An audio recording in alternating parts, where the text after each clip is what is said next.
এখন থেকে যখনই নামবা অন্তত একটা বড় আকারে নামবা, আর একটা গ্রুপ আলাদা রাখবা, কেউ যদি মারতে আসে শিক্ষা দিয়ে দেবো। গণ অভ্যুত্থানে ক্ষমতাচ্যুত আওয়ামী লীগ এবার রাজপথে নামার নতুন ছক তৈরি করেছে। মে ও জুন মাসকে টার্গেট করে রাজপথ দখলের পরিকল্পনায় দলটির নেতাকর্মীরা। দলের শীর্ষ নেতৃত্বের নির্দেশনায় সারা দেশে এখন জটিকা মিছিল বের করছে তারা। তবে দলটির নেতাকর্মীরা প্রকাশ্যে আসতে না পারলে বিভিন্ন ছদ্মবেশে রাজপথে থাকবে বলে জানিয়েছে দলটির উচ্চতর পরিষদের নেতৃবৃন্দ। দেশকে অস্থিতিশীল করার এই জটিকা মিছিল রুখতে তৎপর রয়েছে আইনশৃঙ্খলা বাহিনীর সদস্যরা। সম্প্রতি একটি জাতীয় দৈনিকে এমন প্রতিবেদন প্রকাশ পায়। প্রতিবেদনে আরও বলা হয়, ভারতে অবস্থানরত শেখ হাসিনা প্রকাশ্যে না এলেও দেশকে অস্থিতিশীল করতে বিভিন্ন সামাজিক যোগাযোগ মাধ্যমে নেতাকর্মীদের দিক নির্দেশনা দিয়ে যাচ্ছেন। আগামী মে ও জুনকে টার্গেট করে রাজপথ দখলের পরিকল্পনা সাজিয়েছে আওয়ামী লীগ ও নিষিদ্ধ ছাত্রলীগ সহ তাদের বিভিন্ন সংগঠনের নেতারা।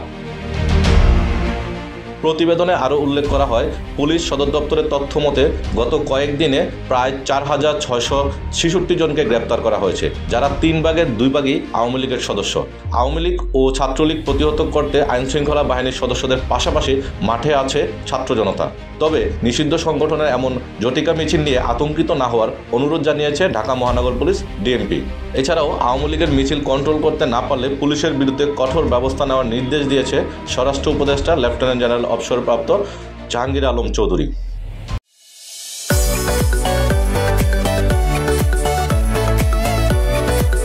প্রকাশিত প্রতিবেদনে বলা হয়, আওয়ামী লীগের বিভিন্ন স্তরের নেতাকর্মীরা জানায়, ধানমন্ডি 32 নামে এক টেলিগ্রাম গ্রুপে গাজীপুরের সাবেক মেয়র মোহাম্মদ জাহাঙ্গীর আলম দেশের বিভিন্ন জেলা উপজেলা নেতাকর্মীদের সঙ্গে মিটিং করে দিক নির্দেশনা দিচ্ছেন। মিটিংয়ের সময় তিনি বলেন, আপাতত ফান্ডের সমস্যা, বিদেশ থেকে কেউ টাকা পাঠাতে পারছে না, প্রতিটি জেলায় জটিকা মিছিল দিয়ে শুরু করতে হবে। এছাড়াও নির্দেশ রয়েছে রিক্সা চালক, অটো চালক ও বাসের হেল্পারের ছদ্মবেশে জটিকা মিছিলে অংশ নিতে। প্রয়োজনে আত্মরক্ষার্থে ইলেকট্রিক শক ডিভাইস ব্যবহার ও ক্ষুদ্র জিনিসপত্র সঙ্গে রাখতে হবে। ওই মিটিংয়ে জাহাঙ্গীর আলম নেতাকর্মীদের উদ্দেশ্যে আরও বলেন, নেত্রীর নির্দেশনা আছে, নিম্ন পর্যায়ের নেতাকর্মীরা যারা বিদেশে অবস্থান করছেন তাদেরকে দেশে পাঠাতে হবে। যদি 1000 নেতাকর্মী আসেন, প্রয়োজনে 200 গ্রেপ্তার হলেও রিজার্ভে 800 থাকবে। এছাড়াও সারা দেশে অন্তত 15 লাখ লোককে জমায়েতের পরিকল্পনা করেছে আওয়ামী লীগ। মে ও জুন মাসের মধ্যে তারা বড় ধরনের নাশকতার পরিকল্পনাও করছে, যেখানে ব্যাপক রক্তক্ষয়ী সংঘাতের আশঙ্কা রয়েছে বলে উল্লেখ করা হয় প্রকাশিত প্রতিবেদনে। ইতিমধ্যে দেখা গেছে আওয়ামী লীগ ও তার অঙ্গ সংগঠনের জটিকা মিছিল পর্যায়ক্রমে বেড়ে চলছে। গত এক সপ্তাহে রাজধানীর বিভিন্ন পয়েন্টে অর্ধশত জটিকা মিছিল হয়েছে। সারা দেশে জেলা, থানা ও ওয়ার্ড পর্যায়ের দলীয় নেতাকর্মীরা জটিকা মিছিল বের করেছেন। অনেক নেতাকর্মীরা সোশ্যাল মিডিয়াতে ছদ্মনামে আইডি ব্যবহার করে সেগুলো পোস্ট করেছেন। এছাড়াও মিছিলের ভিডিও ফুটেজ, ছবি পাঠিয়ে দেওয়া হচ্ছে বাইরে পলাতক থাকা আওয়ামী লীগের শীর্ষ নেতাদের কাছে।